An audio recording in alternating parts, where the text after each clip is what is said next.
మనం ఇంట్లోనే తోడేసి పెట్టుకున్న చిక్కటి పెరుగు. ఇప్పుడు మనం చిక్కటి పెరుగుని ఇలా కంటైనర్లోకి వేసుకోవాలి. ఆ తర్వాత మనం ఇలా క్యాప్ పెట్టేసుకొని బాగా షేక్ చేసుకోవాలి. పెరుగు అంతా బాగా స్మూత్గా అయ్యే వరకు ఇలా షేక్ చేసుకోవాలి. ఇలా బాగా చిక్కగా స్మూత్గా అవ్వాలి. మీ దగ్గర కంటైనర్ లేనప్పుడు మిక్సీ జార్లో వేసుకొని కూడా మనం మిక్సీ పట్టి పెట్టుకోవచ్చు.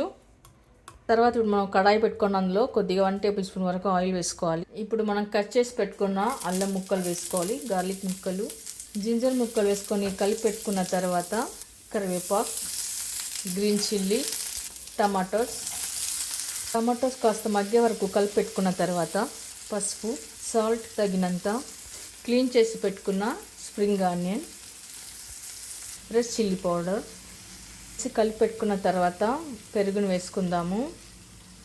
ఒకసారి బాగా కలిపి పెట్టుకోవాలి. ఇప్పుడు చివరన కొత్తిమీర వేసుకుందాము.